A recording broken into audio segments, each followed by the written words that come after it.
USD. And China's regulators, of course, they've laid a very strong hand on the sector, resulting in the crypto mining operators there suspending their operations and their services.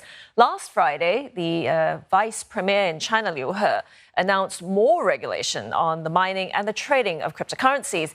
He is by far the most senior Chinese official to publicly call for scrutiny of such assets, if you can call it that, with concerns over the vast amounts of energy that is needed for that mining and the use of the cryptocurrencies in illegal activities. Now, this is also the first time that the virtual currency mining has been targeted.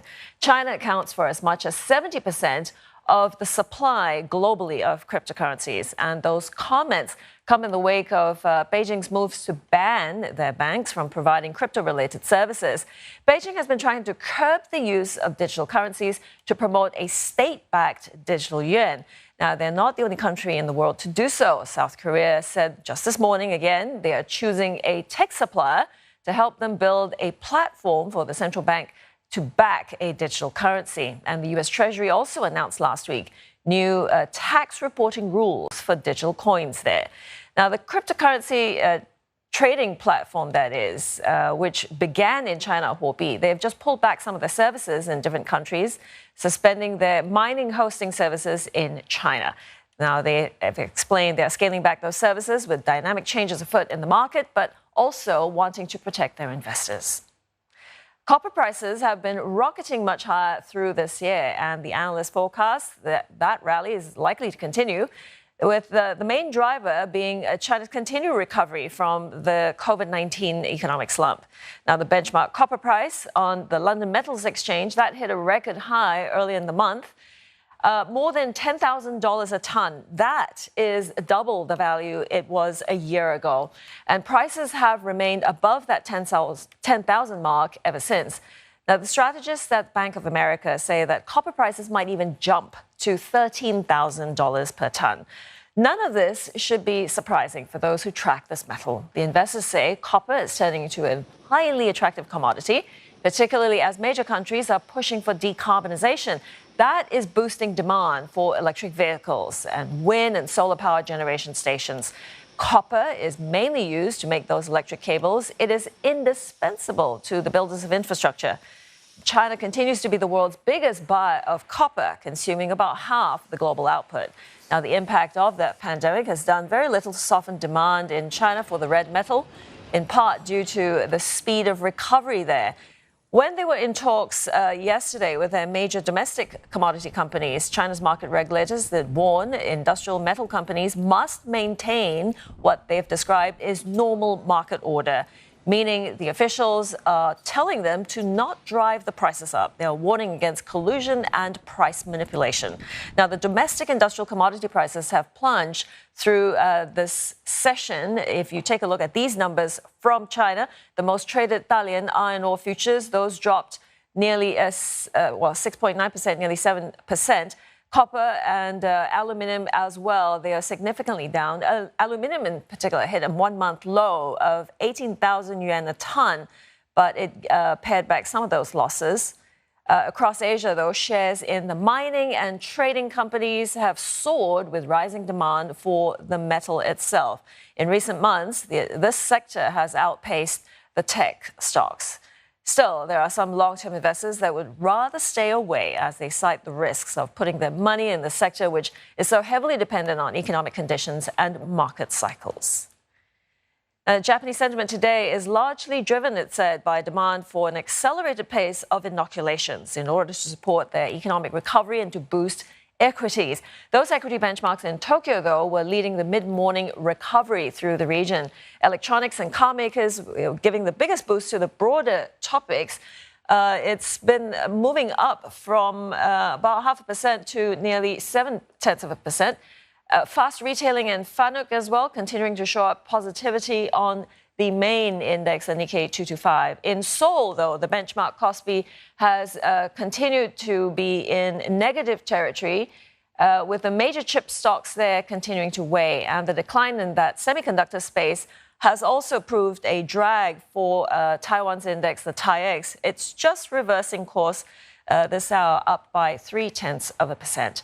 Now, there are a number of central banks expected to announce their monetary policy decisions through this week. So the investors are really on the watch to see if ultra-easy monetary policies may be rolled back. We asked one analyst today if such fears may be warranted. Central banks don't tend to move that quickly. So if they're now only in a position where they're thinking about removing stimulus, I think they need to see a much longer series of data first that gives them the confidence that they're doing the right thing. The way that I would think about central banks is this. It is very easy for central banks to catch up if they feel they've fallen behind. It is very difficult for them to reverse course if they've gone too early. So the path of least resistance for central banks is to maybe wait and see a little bit longer. So with that, the markets will be very sensitive to comments. But at the same time, I do think central banks will be sitting on their hands now for a number of months, pending a series of data that shows them that things are recovering. Other central banks in the region, it's quite clear that the likes of India, Indonesia, Thailand, for example, markets that generally tend to focus more on domestic consumption as opposed to export. And also, of course, there's a big tourism sector within the region as well.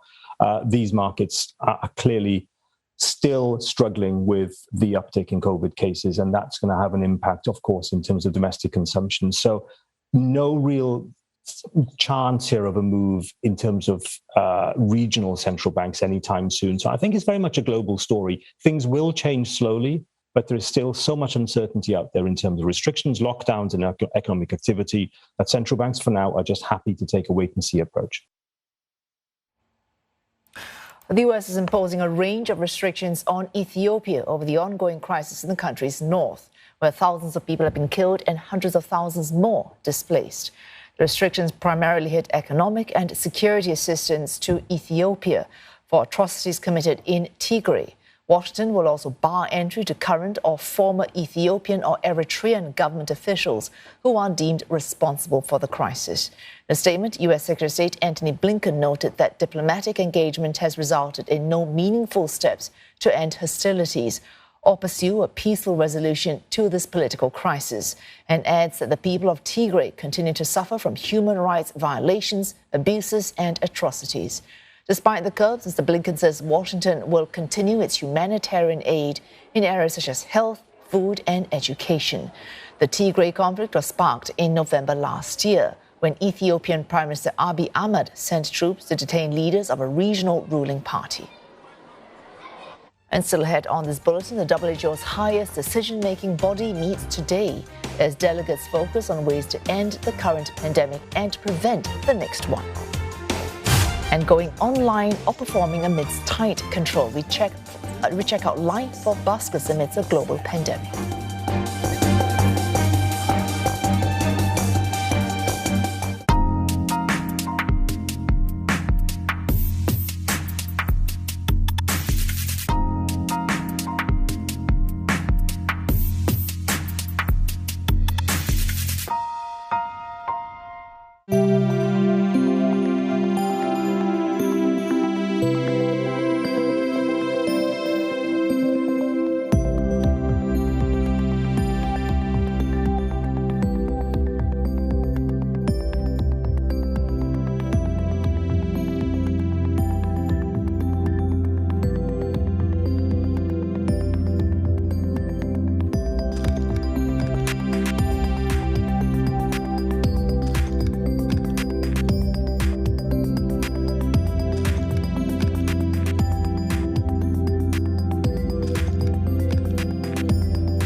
From the top stories in Asia. A quicker, portable way of testing for COVID-19 in just 5 minutes. To breaking news in the US and Europe. US President-elect Joe Biden is set to formally introduce his top economic team. With an eye on markets opening across the world. Wall Street's major indices all closed the month with double-digit percentage gains. It's the one bulletin that offers you a global perspective.